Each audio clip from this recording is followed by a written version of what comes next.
Buonasera e benvenuti al TG Sicilia, le notizie principali di questa edizione.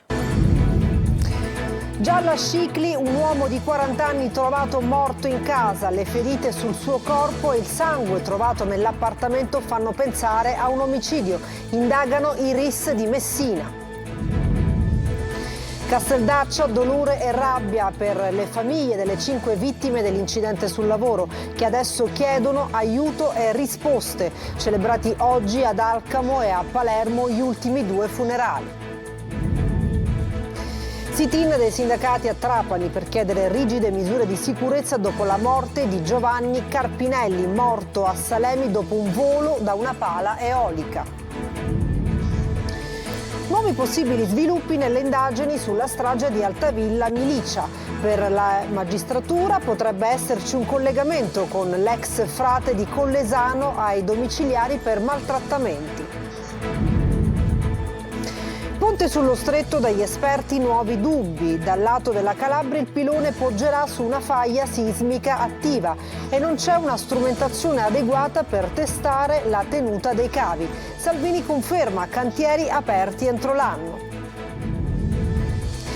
In attesa del primo caldo rovente, Taormina va verso un nuovo record di presenze dopo il 1 milione di pernottamenti dell'anno scorso. Record di turisti americani. Anche i big della moda scelgono la perla dello Ionio per importanti investimenti. E poi il calcio per il Catania esordio nei play-off senza tifosi, trasferta vietata ai supporter rossazzurri per la gara di domani contro l'Atalanta Under 23.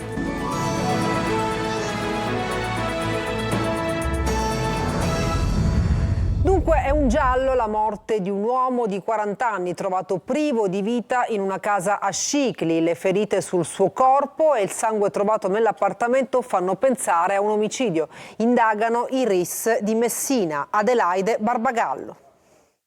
I RIS hanno fatto i primi rilievi per cercare di svelare la causa della morte di Giuseppe Ottaviano, il quarantenne trovato privo di vita nella sua casa di via Manenti a Scicli. Il loro lavoro potrà indirizzare le indagini nella giusta direzione. I carabinieri hanno iniziato dalle scale ad analizzare alcune tracce per poi arrivare fino alla camera da letto dove è stato trovato il corpo dell'uomo con ferite al viso, al capo e al naso.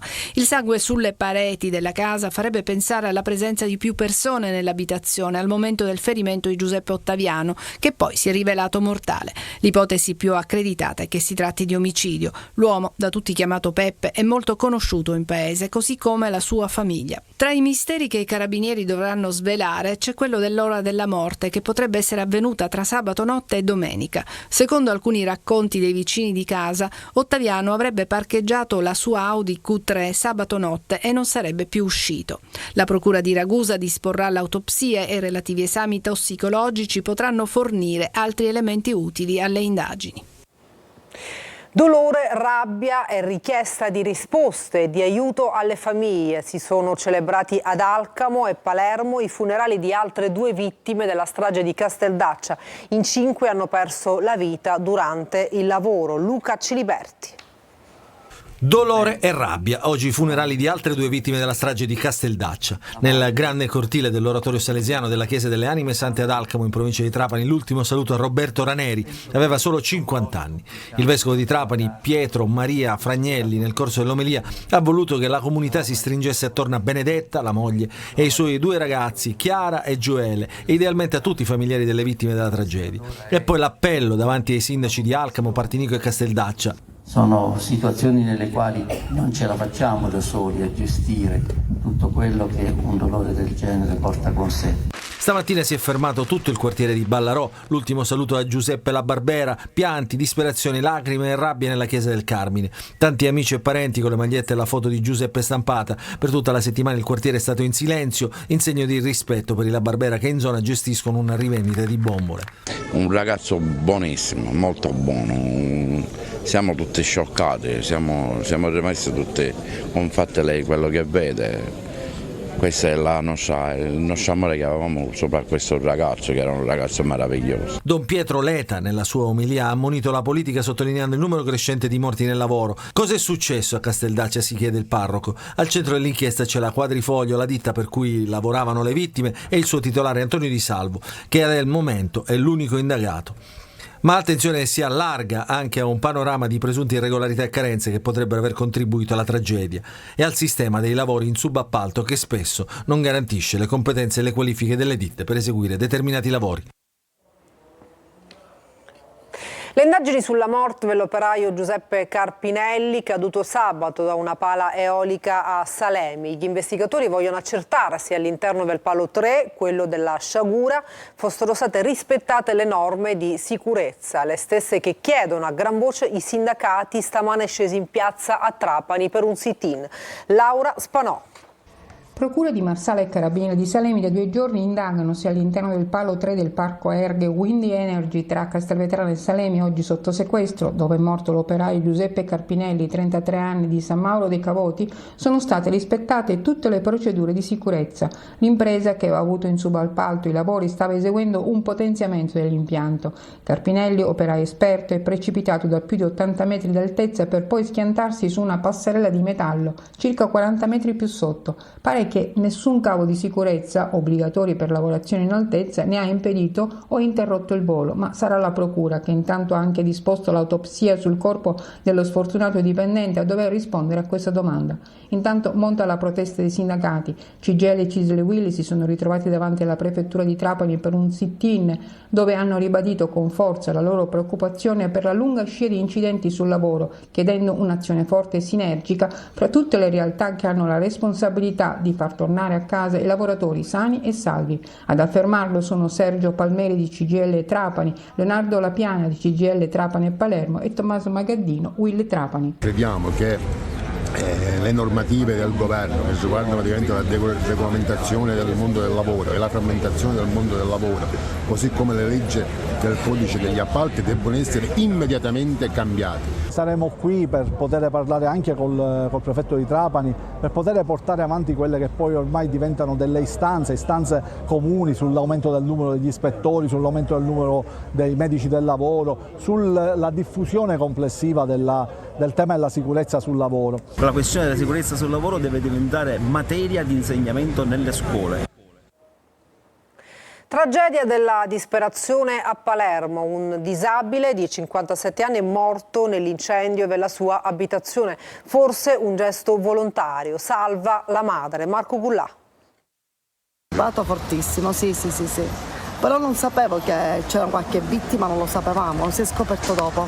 Il boato, le fiamme, la paura. Un uomo di 57 anni è morto in un incendio divampato in un palazzo in via Michele Cipolla a Palermo, vicino alla stazione centrale. L'uomo era disabile, costretto a vivere nel letto. Così avrebbe deciso di farla finita, dandosi fuoco nell'appartamento in cui abitava assieme all'anziana madre. La donna, 87enne, dormiva in un'altra stanza e non si sarebbe accorta delle fiamme. È stata messa in salvo dai vigili del fuoco. Per l'uomo invece non c'è stato nulla da fare, è stato trovato morto nella sua stanza. Alle 2 di notte io sentivo, aprendo poi nella terrazza, c'era questo fumo, che poi il cattivo odore che c'era. Infatti poi ci siamo allarmati e siamo presi tutti di paura, ovvio. È stato un bel po' comunque. L'incendio ha distrutto l'appartamento al 6° piano. I vigili del fuoco, dopo aver raggiunto l'appartamento, sono riusciti a salvare la donna che si trovava in una stanza vicino alla porta d'ingresso, ma durante le operazioni di spegnimento è stato ritrovato il corpo senza vita dell'uomo che si trovava nella sua stanza.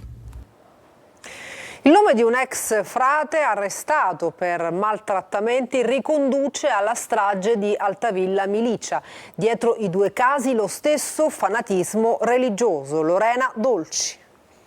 2 episodi simili avvenuti nel giro di appena 50 chilometri, tanto distano Altavilla Milicia, teatro della strage durante un esorcismo, e Casa Mariana a Collesano, considerata una vera e propria setta creata dall'ex frate Giulio Scozzaro, arrestato per maltrattamenti a febbraio scorso insieme a un medico di 50 anni che doveva liberare la sua famiglia dal maligno. Il nome di Scozzaro, un ex religioso dimesso dal proprio ordine, potrebbe essere il filo conduttore tra questa vicenda e quella di Altavilla, nella quale sono stati uccisi Antonella Salamone Simone e i figli Kevin ed Emanuel e sulla quale restano ancora molti punti oscuri. Mentre Giovanni Barreca e la coppia Carandente Fina continuano ad accusarsi, a carico di Scozzero c'è l'accusa di maltrattamenti per aver convinto il medico a sostanziose donazioni e per aver manipolato i 2 figli, minacciandoli e costringendoli a lavorare nella sua tenuta. La procura di Termini Imerese sta indagando su entrambi i casi, dimostrando così l'esistenza in provincia di Palermo di una serie di 7 fai da te. Le possibili connessioni tra i 2 casi sono contenute in un'informativa della polizia giudiziaria.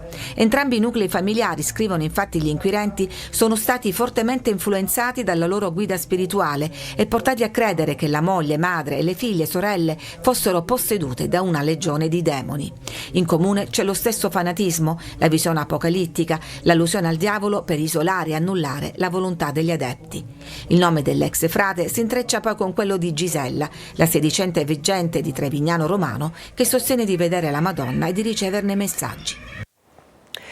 Il ponte sullo Stretto, dagli interessi di società note alle casse dello Stato, alle polemiche con la certezza del ministro Salvini. Cantieri da aprire entro l'anno. Francesco Trioli.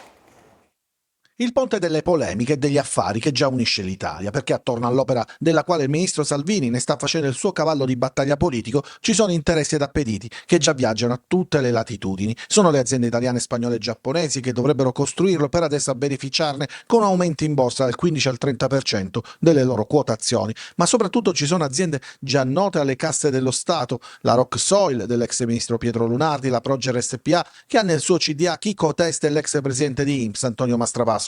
Tutti intrecci economici e di rapporti che potrebbero trovarsi ai piedi dei piloni del ponte, anche se ad oggi nulla si sa sui contratti interni tra Eurolink e queste società. E il progetto ponte per adesso rimane tutto a carico delle casse dello Stato. Un progetto del 2011 revisionato in poco tempo con le perplessità e le polemiche di chi negli ultimi giorni ha fatto notare poggerà su una faglia sismica attiva senza una strumentazione adeguata in circolazione che possa testare la tenuta dei cavi, con adesso la richiesta di ulteriori 4 mesi che la Stretto di Messina ha chiesto per rispondere alle osservazioni della commissione Via Vas del Ministero dell'Ambiente, a proposito delle quali è intervenuto oggi il ministro Salvini. I tecnici hanno deciso di prendersi 4 mesi in più per questioni ambientali, ha detto, aggiungendo: nessuno fa un ponte perché crolli, è evidente che non è così, io farò di tutto per aprire i cantieri nel 2024.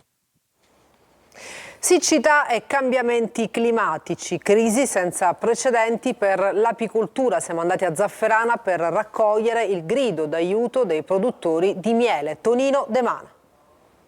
Le produzioni sono azzerate, nel migliore dei casi siamo passati dalle 20-30, in alcuni anni eccezionali 30 kg a cassetta, quest'anno zero. Zero agrumi, zero millefiori, pochissima sulla. Scarseggia anche il miele in Sicilia con la produzione azzerata e con le api stesse che non riescono più a nutrirsi, tanto da dover ricorrere ad un sostentamento artificiale. Costi su costi che aggravano una situazione già drammatica, con centinaia di aziende che stanno raschiando il fondo del barile. Preoccupazione e rabbia a Zafferana, dove i produttori lanciano l'ennesimo grido d'allarme. Chiediamo al nostro ministro, alle associazioni di categoria, alle associazioni sindacali di attivarsi affinché ci diano una mano in una situazione catastrofica. Mai una crisi così pesante. Siamo sul lastrico, il nostro proprio un grido d'allarme perché ne vale della sopravvivenza delle nostre api. Non abbiamo prodotto nulla, si parla di un ammanco che va oltre il 95%. Anziché produrre alimentiamo le api.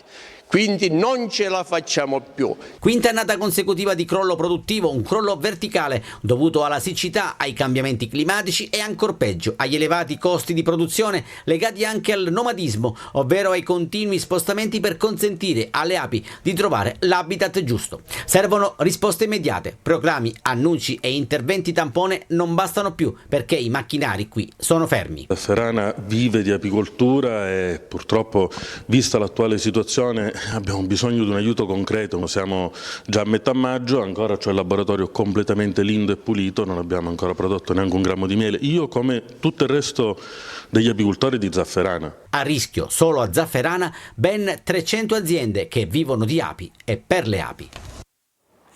Si preannuncia una settimana quasi rovente sotto il punto di vista delle temperature. Gli esperti prevedono picchi di 35 gradi e in Sicilia arriverà anche la sabbia del deserto. Francesco Aloi.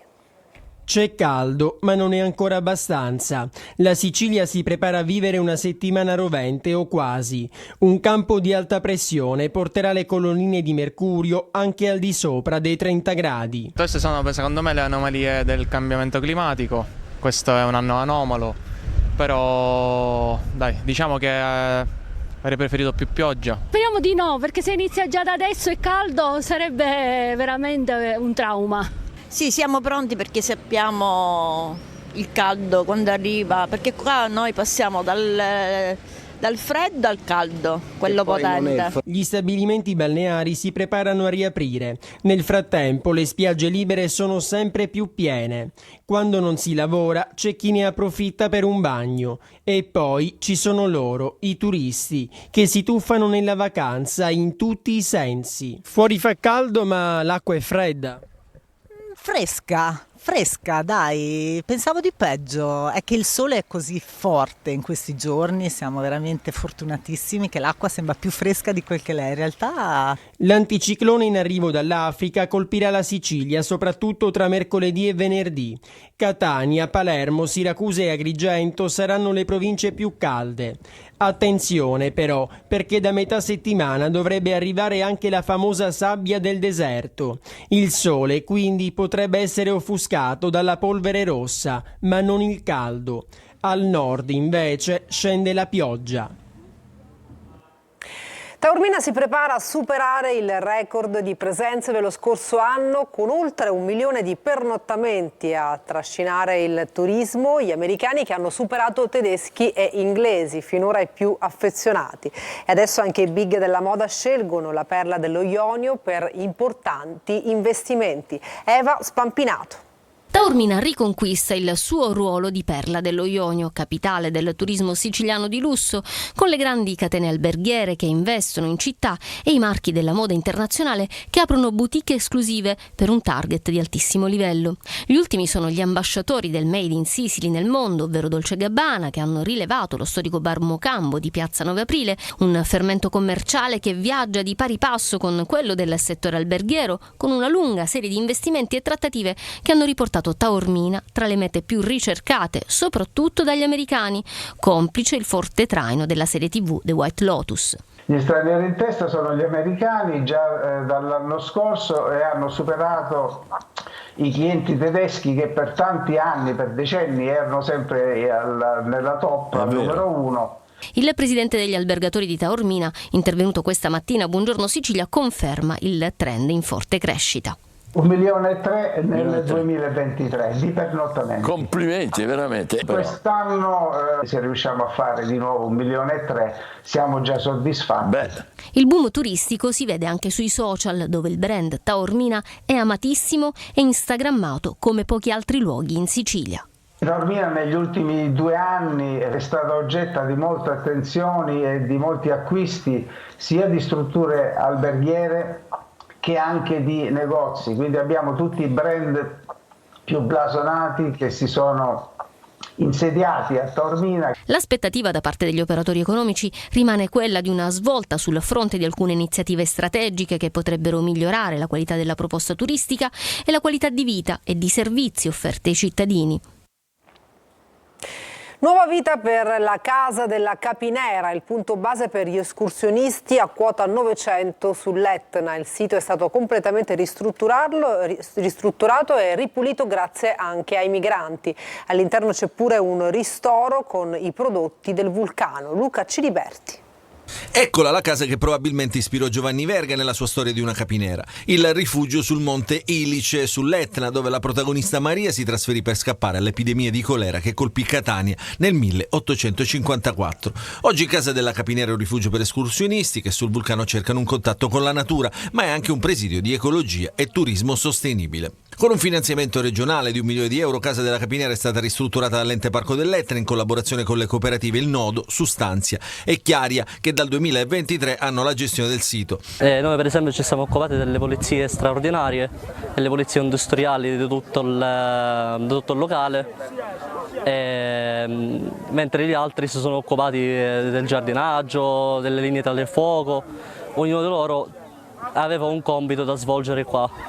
L'associazione Chiaria dal canto suo ha dato vita alla struttura con la biblioteca del bosco, le escursioni, la meditazione e le sperimentazioni sulla sicurezza in ambiente naturale. Sustanza invece si è occupata dell'apertura di una cucina con prodotti stagionali, biologici e a chilometro zero a disposizione degli escursionisti. Il nostro obiettivo è proprio quello di risvegliare la nostra innata predisposizione e affiliazione verso le altre forme di vita, che si chiama biofilia, perché quello che ti fa star bene e ti emoziona poi lo tuteli. La zona di Monte Ilice per gli escursionisti è un luogo magico dove è possibile salire e camminare su tutta la circonferenza della cima del cono a 900 metri sul livello del mare. Lo sguardo spazia dai paesi etnei fino a Catania e dalla costa ionica fino ai monti di Taormina. Caso Tortora, il più clamoroso errore giudiziario della storia recente e l'agonia mediatica che lo ha accompagnato riaffiorano ad Agrigento alla presentazione del libro Lettere a Francesca, indirizzate dal presentatore dal carcere alla moglie, la senatrice Scopelliti, Davide Sardo. Dunque, dove eravamo rimasti? Ecco come Enzo Tortora commentò il suo ritorno in televisione dopo la sua assoluzione del tutto liberatoria il 15 settembre 1986, subito dopo il verdetto emesso dalla Corte d'Appello di Napoli che ribaltò la sentenza di primo grado. Tortora, un anno dopo l'arresto e per 7 mesi in carcere, fu assolto dalle accuse di essere stato parte della nuova camorra organizzata di Raffaele Cutolo e i giudici riscontrarono la non attendibilità dei camorristi che resero dichiarazioni contro di lui. La sua innocenza fu confermata definitivamente alla Cassazione nel giugno del 1987.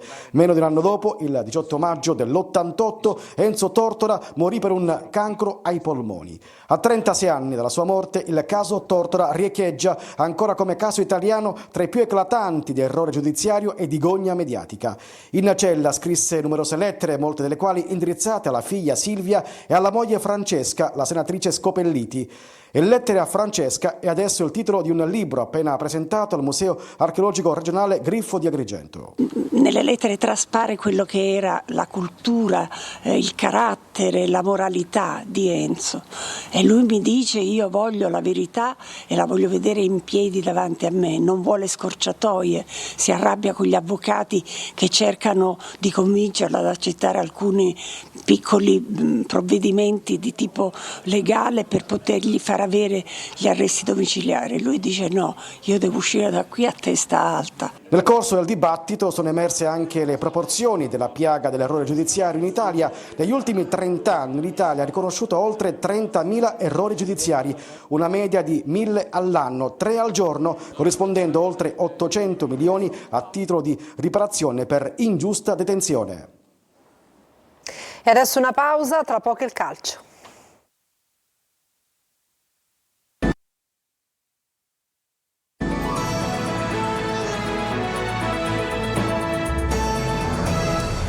Bentornati al TG Sicilia, siamo al calcio. Domani è il giorno del debutto del Catania nella fase nazionale dei play-off. Rossazzurri impegnati in trasferta contro l'Atalanta Under 23, partita vietata ai tifosi etnei. Sentiamo.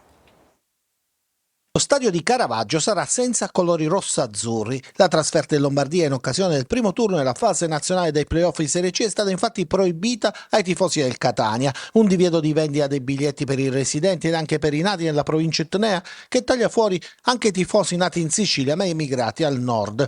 Senza l'apporto del pubblico sarà quindi importante l'approccio e la mentalità contro una squadra, l'Atalanta di Modesto, che corre e gioca un calcio propositivo, ha già mandato a casa Trento e Legnago. Da Fiuggi, dove era in ritiro e dove questa mattina è stata svolta la seduta di rifinitura prima della partenza per la Lombardia, i messaggi dei rossazzurri sono di grande fiducia.